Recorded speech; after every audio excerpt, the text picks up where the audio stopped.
Jovem Pan Saúde. Olá, bem-vindo, bem-vinda ao Jovem Pan Saúde.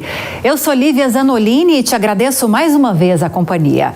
No programa de hoje vamos falar sobre a obesidade mórbida infantil. Quais as principais causas e principalmente formas de prevenção e controle da doença. A obesidade é uma condição complexa com origens que podem ser atribuídas a fatores políticos, econômicos, sociais, mentais, culturais e genéticos e por aí vai. E segundo dados do relatório Mundial da Obesidade, até 2030, que já está aí, o mundo vai passar por uma pandemia do problema.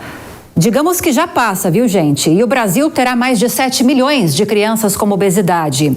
E de acordo com esse documento, cerca de 23% das crianças entre 5 e 9 anos e 18% dos adolescentes de 10 a 19 anos serão afetados.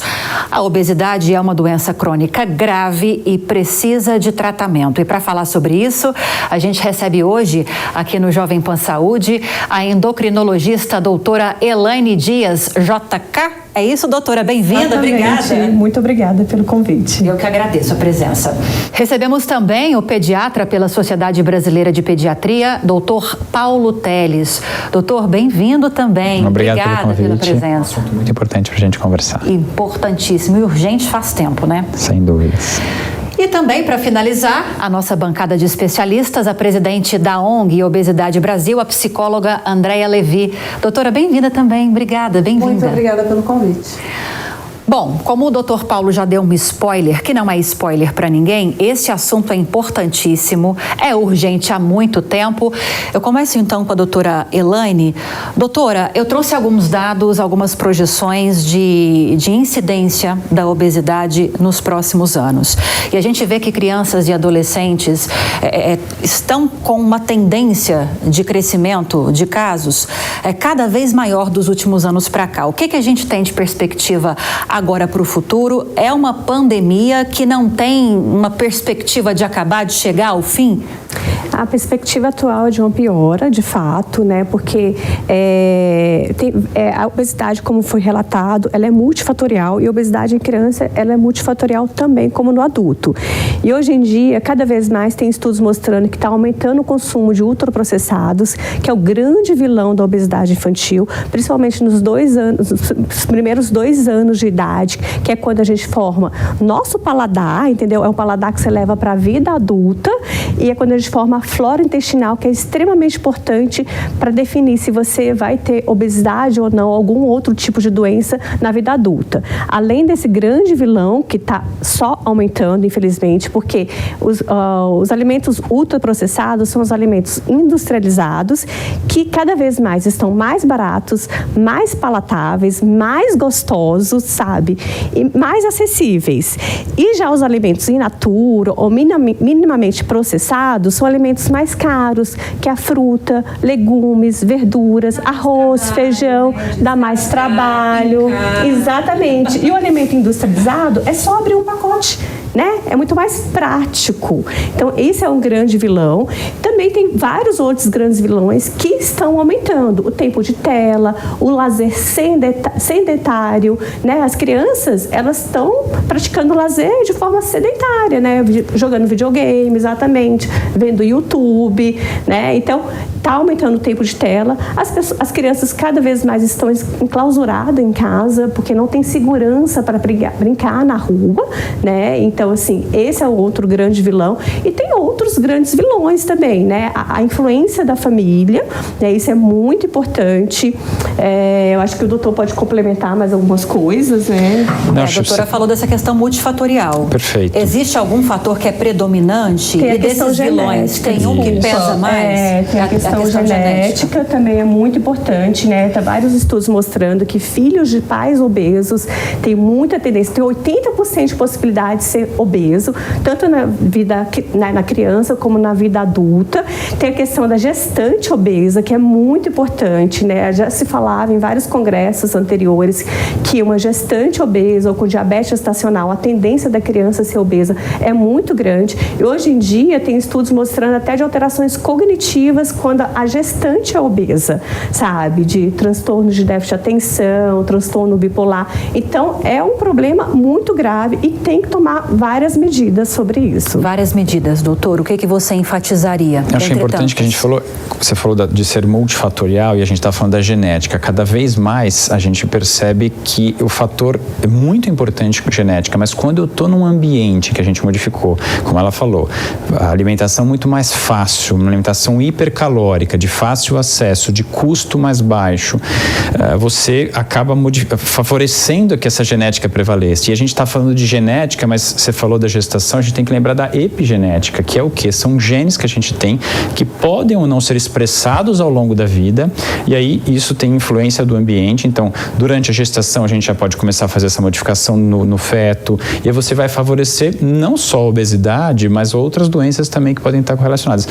Eu acho que a gente está falando de um problema de saúde pública. A gente precisa conscientizar quem está do lado daí da tela que a obesidade é uma doença. Cada vez mais as sociedades falam de um tratamento mais agudo, mais firme, para que a gente consiga ter esse controle, porque a longo prazo a gente está muito preocupado porque o cenário é cada vez pior, né? A gente fala de dados americanos, 1 para cada 5 crianças atualmente são obesas. A gente está falando de cada 5 crianças, 1 é obesa.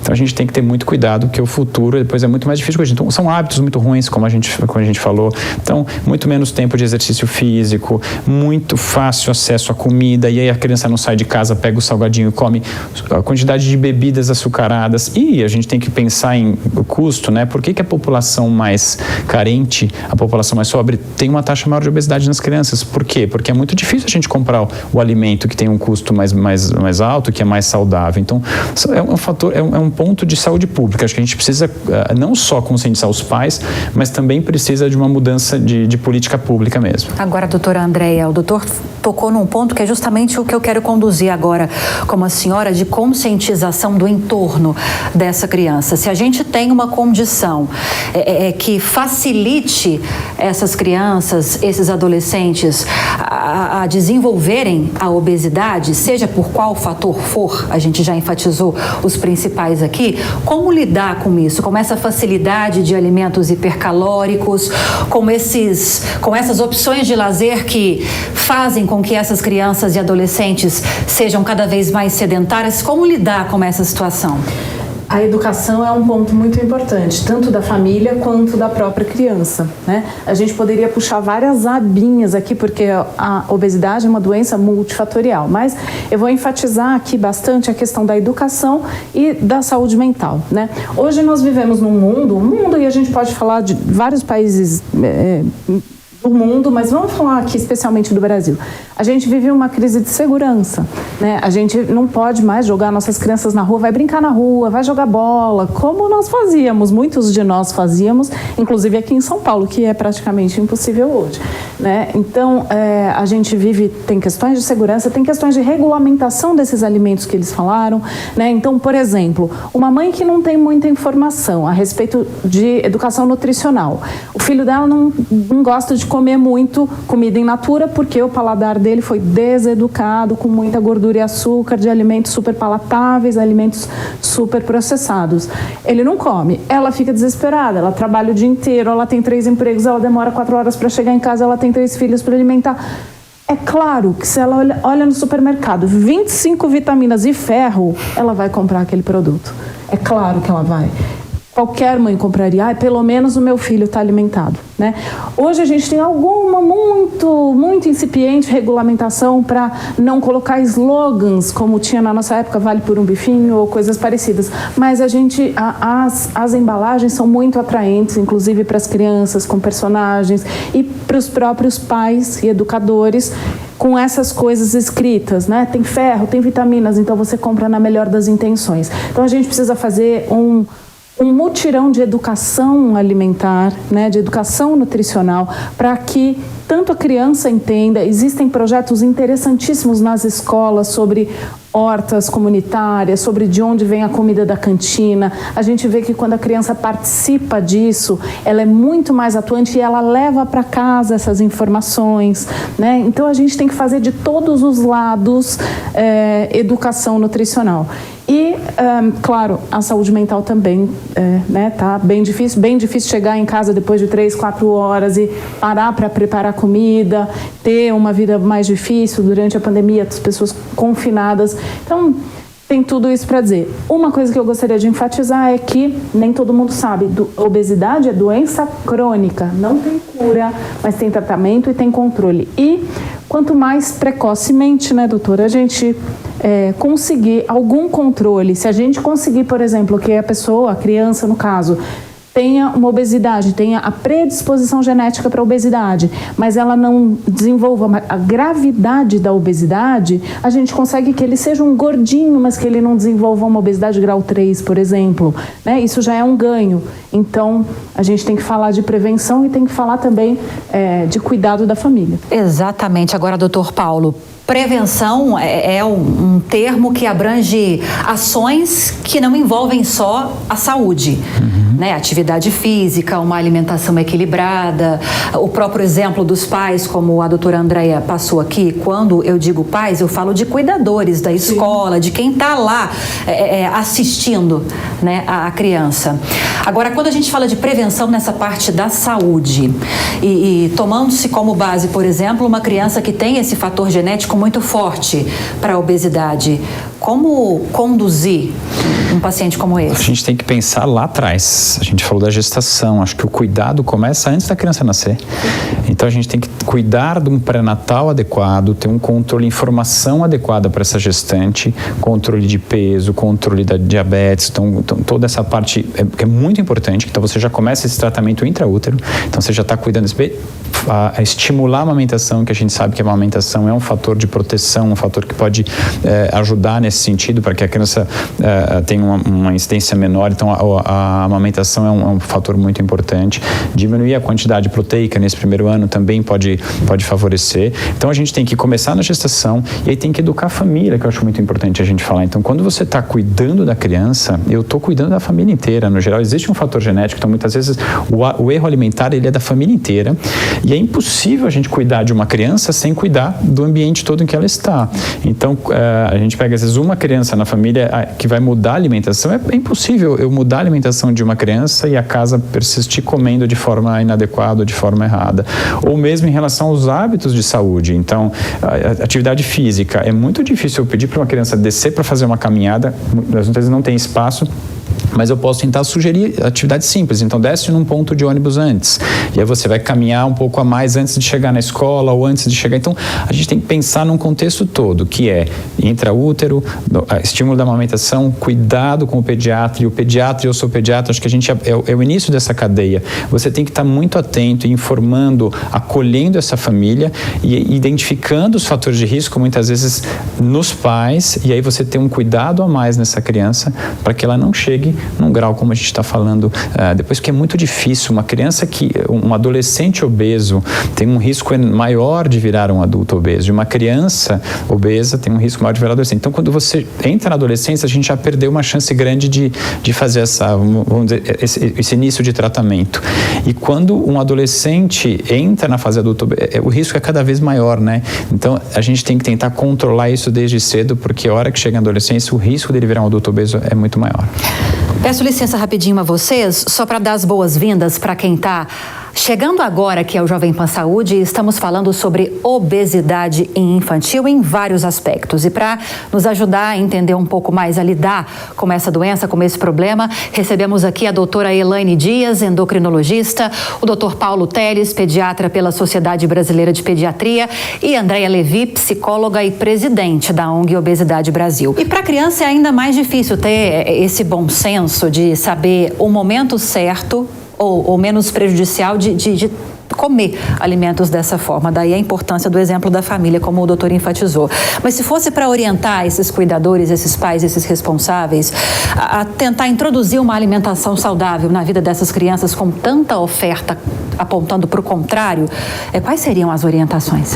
Olha, realmente esses alimentos, eles são muito palatáveis e eles são criados justamente para você viciar. Então, assim, quem não é viciado, né, num creme de avelã, enfim, pro chocolate, né?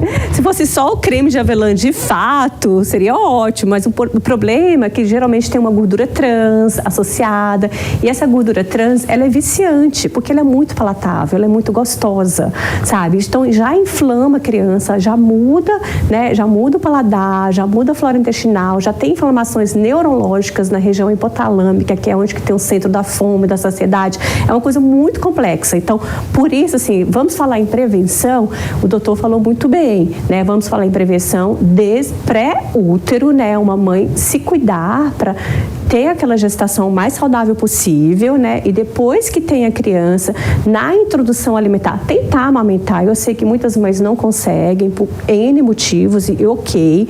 E quando for a introdução alimentar, realmente tentar produtos in natura ou minimamente processados. Quando eu falo produtos in natura, é aqueles produtos que é aquilo, é arroz, minimamente processados, é arroz, feijão, macarrão, sabe? Comida de verdade, legumes, verduras, frutas, porque até isso se fala muito, assim, são os primeiros 1000 dias de vida da criança, que realmente, mais uma vez, é onde que forma o paladar e onde que forma a flora intestinal da criança.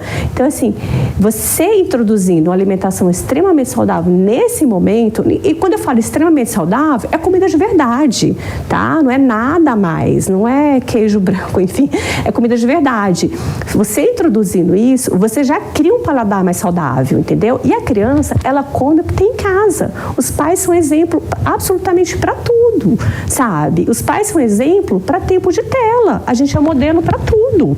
Então, a criança, ela come o que tem em casa. Se você cria um ambiente saudável, um ambiente magro dentro de casa, provavelmente essa criança vai ser uma criança saudável e um adulto saudável.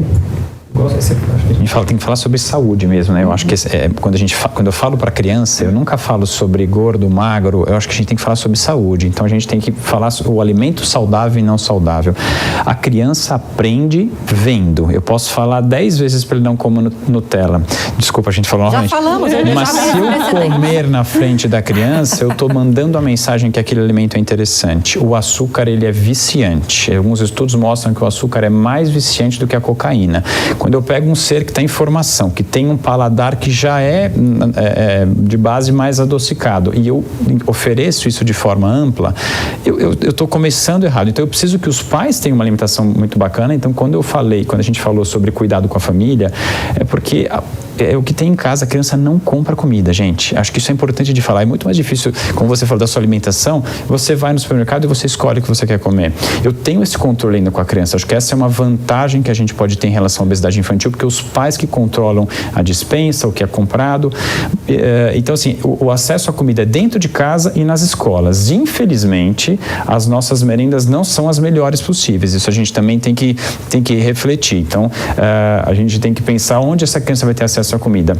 É dentro de casa, com o exemplo dos pais. Então a gente tem que educar a família e dar possibilidade para essas pessoas comprarem alimentos saudáveis, porque não adianta só falar que é importante se quando chegar no final do mês ela não tem condição de comprar. E aí a gente vai acabar topando o que é possível, né? Então, eu acho que esse cuidado com os pais e o exemplo que a gente dá dentro de casa, eu acho que é essencial. Agora, doutora, pode falar, depois eu pergunto. Eu acho bem importante enfatizar isso, que a criança não é e não pode ser responsável pela alimentação dela. A gente está falando aqui de crianças pequenas, e depois isso reflete nas crianças maiores, né? Os pais têm que ser responsáveis pelo que entra dentro de casa e pelo que eles consomem na frente das crianças. Não adianta o pai estar tomando refrigerante e falar, isso aqui faz mal, tá bom? Você não vai tomar, não. Você toma o suco. Assim, não funciona, não existe, e a criança não tem nem maturidade para processar essa informação. Não, meu pai está tomando refrigerante e eu não posso. Ou então, muito comum, tem um irmão que tem obesidade e o outro não tem. O seu irmão pode, você não pode. Não, isso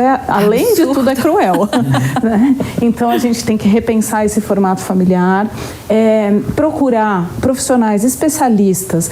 Tem um estudo muito interessante que mostra que pais e mães, especialmente, demoram muito para identificar a obesidade nos filhos. Né? Por quê? Porque meu filho é gordinho, ele é fofinho e etc. Então, identificar a obesidade, vamos lembrar uma coisa muito importante, na nossa história recente, vamos pegar aí 100 anos, nós somos filhos e netos de pessoas que não tinham vacinas e antibióticos, né? Nós somos filhos e netos, se vocês perguntarem para qualquer pessoa acima de 80, 90 anos, todo mundo perdeu um filho, criança, lá no início do século passado por falta de vacinas e antibióticos. Então, hoje, a gente criança magrinha, ela não precisa causar pânico em nenhuma avó, em nenhuma tia, em ninguém, né? Mas isso ainda é muito presente na nossa cultura. Leva uma criança normal, não estou nem dizendo de uma criança super magra, uma criança normal na casa da avó, não é assim, doutora?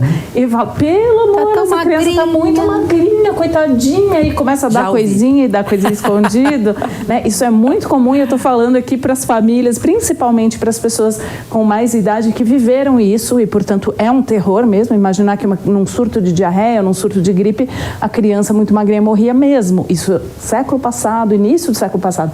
Mas até a gente mudar gerações, né? Demora muito. Então, nós hoje somos o contrário, uma geração em que crianças vão viver menos por causa da obesidade. E a gente precisa conscientizar essas pessoas que são as cuidadoras dessas crianças, que elas não precisam engordar para serem saudáveis. O que eu ia te perguntar, doutora, é sobre esse viés da alimentação não saudável, que também funciona para a gente como um conforto psicológico, né? O açúcar, principalmente, a gordura também. Quando a gente está triste, aquilo nos ajuda a ter aquela sensação de bem-estar. E esse tipo de alimentação e esses momentos, né, da família em volta de uma mesa, com pizza, com comidas palatáveis, a gente associa isso muito com momentos de felicidade. Como equilibrar essa balança? Não perder completamente esses momentos, mas trazer a alimentação saudável também. Depois eu quero o viés da endocrinologia, doutora, mas pensando no aspecto psicológico, como equilibrar essa balança para que não se perca isso? Em primeiro lugar, eu acho que não aterrorizar em relação à comida. Não tem a comida demônio e a comida anjinho, a comida salvadora. Muita gente vai fazer dieta e fala assim, vou cortar o pão. Seria ótimo se o pão fosse o vilão de todos os problemas, né? Vou cortar o arroz, seria ótimo também. Não existe isso. Quando a gente fala de uma família onde tem crianças, a gente priorizar 80%, 90% do tempo ter comida de verdade, ter comida que foi cozida em casa, comida, arroz, feijão, carne, salada, fruta, verdura, quando possível, sem entrar aqui no mérito da loucura que todo mundo trabalha, precisa de tempo e tudo mais. Acho que isso é um assunto para outro programa. Sim. Mas, enfim, priorizar as comidas. Quem aqui não lembra, nossa, o macarrão da minha avó, o feijãozinho da minha tia? São coisas que são incríveis da gente lembrar e que são deliciosas, né? E não aterrorizar a criança. Eu acho que se eu pudesse colocar numa grade, eu diria para as famílias assim, claro que cada um é individualizado, mas eu diria assim, até os 2 anos não apresente para o seu filho nada disso. A gente vê refrigerante na mamadeira, não faça isso, né? Ah, mas coitado, tá passando vontade. Não tá, porque se ele não conhece uma coisa, eu não passo vontade de ir para a lua, porque eu nunca fui e provavelmente não irei. Então, uma criança não passa vontade de algo que ela não conhece, né? Então, até os 2 anos, eu diria, não apresente ultraprocessados para a sua criança. E sem terror, sem falar, ai, que horror, isso aqui é horrível, isso aqui faz mal. Apenas não apresente, ela não vai desenvolver aquele paladar. Depois começou a frequentar festinhas com naturalidade, sem você ter na sua frequência alimentar da sua casa, mas foi numa festinha, pegou uma coisa, o amiguinho está comendo, está tudo certo.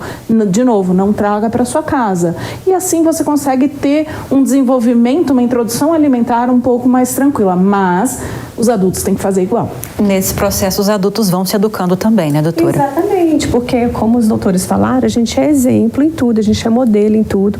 E foi falado aqui do acolhimento, né, do acolhimento da família. A gente nunca julgar, né, se colocar, né, ter empatia sempre para criança obesa, para uma família obesa, né? A gente não sabe o que essas pessoas já passaram. Então, assim, primeira coisa, empatia, acolhimento, não julgar e dar soluções, sabe? E assim, quando eu falo, gente, de alimentos ultraprocessados, eu vou falar aqui, suco de caixinha, refrigerantes, biscoito, bolacha recheada, macarrão instantâneo, entendeu? Salgadinhos, aqueles pacotes, que eu não vou falar aqui, né, os nomes. São esses, entendeu? Assim, agora, você falou, uma pizza com a família, que coisa deliciosa, pelo amor de Deus, vamos comer sim, na sexta-feira, o dia da pizza, ou no domingo, vamos sim comer uma pizza com seu filho, com sua filha, vamos sentar na mesa, porque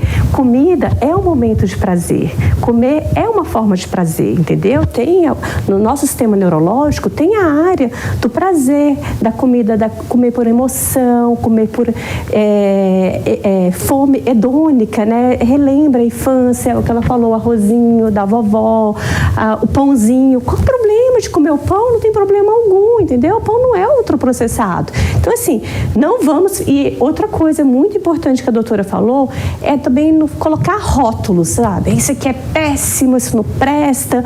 Não, gente. E se a criança, alguém oferecer, sei lá, um biscoito recheado, que realmente não é legal até 2 anos de idade, ok, vai comer aquele dia, mas não leva para casa, sabe? Isso que é importante, é você manter um ambiente saudável em casa, em todos os aspectos, inclusive na parte psicológica, né? Porque uma criança obesa, tem vários estudos mostrando que ela tem baixa autoestima, ela tem alterações, tem maior possibilidade de ter depressão, pode evoluir depois para uma compulsão, para uma bulimia, um transtorno alimentar. Então, assim, é muito importante o acolhimento da família, né? A família é muito importante nesse processo de emagrecer com saúde. Aliás, às vezes nem precisa emagrecer na balança, né? O doutor sabe disso, né? Que para a gente fazer o diagnóstico de obesidade infantil, a gente não avalia o peso, a gente avalia o IMC através de um percentil. Então, assim, se a criança está saudável, mesmo que ela esteja um pouquinho acima do peso, não tem problema, sabe? É uma criança que está saudável, mas está um pouquinho acima do peso, não tem problema algum. É o equilíbrio, né? Acho que a gente não pode nem para um lado nem para o outro, então você pode de vez em quando liberar, ter esse almoço, como você falou, comer um hambúrguer feito em casa. Acho que o prazer não está no que você está comendo, o prazer tem que estar com quem você está e a forma que você apresenta o alimento para a criança. Então, na hora da introdução alimentar eu tenho que ter esse cuidado. Então, eu vou fazer uma papa que eu bato tudo, que a criança não sabe o que ela está comendo, qual é a relação que ela tem com a comida, é uma relação péssima. A hora que eu começo com um alimento, em que ela explora o alimento, ela usa todos os sentidos, a visão, o olfato, às vezes ela bate o alimento na mesa, a audição, o tato, o paladar, todos os sentidos estão lá. Então, eu tenho que aproveitar desde o início. Se eu consigo estimular essa criança a ter prazer em sentar à mesa desde sempre e explorar o alimento, ela não vai precisar comer só porcaria para ter prazer, né? Agora, doutor, para a gente fechar, falta um minutinho e essa informação é essencial. A gente está falando de prevenção, da importância em todos os aspectos de dar uma assistência para essa criança, de controlar a doença que é crônica, como a doutora Andréa muito bem enfatizou. Por que a obesidade é tão grave? Ela leva a outros problemas ao longo da vida também, né? Para a gente fechar, doutor. Quando a gente fala de obesidade, a gente tem que pensar no processo inflamatório. E esse processo inflamatório vai atingir todos os órgãos. Então, a gente tem que pensar em síndrome multimetabólica. Então, você vai falar em pressão, hipertensão arterial, problemas cardiovasculares, diabetes. Né? A gente sabe que tem uma incidência muito maior de resistência à insulina em crianças já cada vez mais. A gente tem problemas da parte ortopédica, então joelho, as costas, porque a criança vai ter problemas cutâneos, de pele. Então, assim, a gente está falando de problemas sono. Então, uma criança, sem dúvida, a gente falou de autoestima. Hoje em dia, com a internet, você tem né, o que a internet mostra? É um corpo que ninguém consegue ter. Uma criança que está vendo isso e não se identifica e sofre bullying na escola. Então, a parte mental é muito importante, porque você vai cada vez mais excluindo essa criança da sociedade, ela vai fugindo cada vez mais e ela se afoga cada vez mais aonde? Na ansiedade, muitas vezes no próprio alimento. Então, os problemas são diversos. Você começa na infância e leva para a fase adulta. Você aumenta a taxa de mortalidade. Hoje é muito comum chegar crianças com diabetes tipo 2, que antigamente era o diabetes do adulto, entendeu? Sim. Hoje é muito comum chegar crianças com diabetes tipo 2, hipertensão, colesterol alto, triglicerídeos elevado, ácido úrico elevado, a síndrome plurimetabólica, né? E hoje é muito comum. E também tem a questão da saúde mental, que é extremamente importante. Eu falei para vocês que a gente tinha assunto para muito mais de meia a hora, não falei? O nosso tempo acabou. Nosso tempo infelizmente acabou. Eu sei que a gente tem ainda muita coisa para tratar aqui. Combinaremos em outra ocasião, com certeza. Queria agradecer a doutora Elaine Dias, endocrinologista, o doutor Paulo Teles, pediatra pela Sociedade Brasileira de Pediatria, e também a doutora Andréia Levi, psicóloga e presidente da ONG Obesidade Brasil. Muito obrigada pela participação de vocês. E para vocês que estiveram conosco nesta edição do Jovem Pan Saúde, obrigada pela audiência, pela companhia. Espero que tenha gostado do assunto do nosso programa de hoje. Se você tiver alguma dúvida, quiser sugerir um outro tema, é só enviar um e-mail para a gente, saude@jovempan.com.br. Para rever essa e outras entrevistas, você já sabe, é só acessar o canal Jovem Pan News e também o aplicativo da Panflix para Android e iOS. Um abraço para você e até a próxima. Jovem Pan Saúde. Realização Jovem Pan News.